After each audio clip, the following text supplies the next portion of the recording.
Друзья, всем привет! Готовлю торт юбилейный в кето-варианте. Этот торт изготавливался советскими кулинариями, где у каждого кондитера был свой способ украшения, но одно остается неизменным. Это мягкие бисквитные коржи и заварной крем. В данном рецепте я максимально приблизил вкус и способ приготовления данного торта, кто ограничивает углеводы, включая заварной крем Шарлотт, который я также адаптировал под кето. Готовится торт просто, а получается очень вкусный.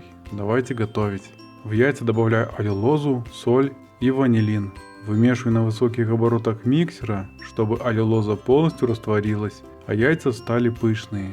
Добавляю растопленное сливочное масло, миндальную муку и разрыхлитель. Недолго перемешиваю на низких оборотах миксера. Миндальное тесто готово. На противень, выстеленный пекарской бумагой, выкладываю все миндальное тесто.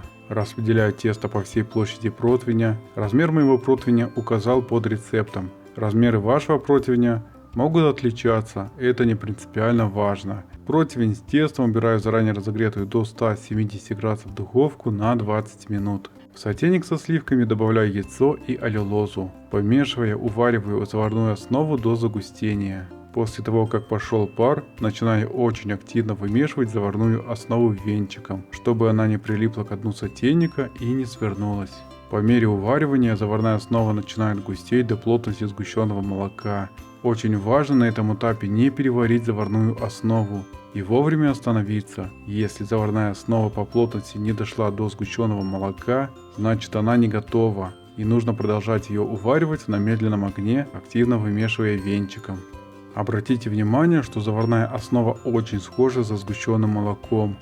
На этом этапе выключаю огонь и снимаю сотейник с плиты. Переливаю заварную основу в отдельную емкость для остывания. Горячий миндальный корж оставляю на столе, а затем убираю в холодильник. В сливочное масло при желании можно добавить ванильный экстракт или коньяк. Вымешиваю сливочное масло на высоких оборотах, чтобы оно стало светлое. Порционов 3 приема. Добавляю прохладную заварную основу в сливочное масло. И после каждого приема перемешиваю на высоких оборотах миксера. Очень важно, чтобы заварная основа была ниже комнатной температуры при добавлении ее в сливочное масло.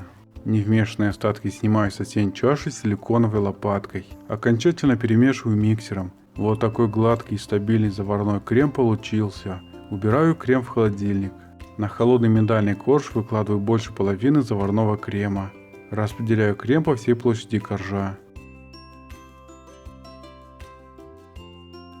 При помощи ножа делю корж на 3 части.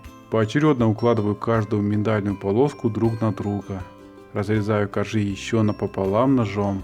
Перекладываю одну половину миндальных коржей на вторую. Закрываю дополнительно кремом и распределяю крем по торту волшебной палеткой, выравнивая его. В оставшийся крем добавляю какао-порошок. Перемешиваю, чтобы получился однородный шоколадно-заварной крем.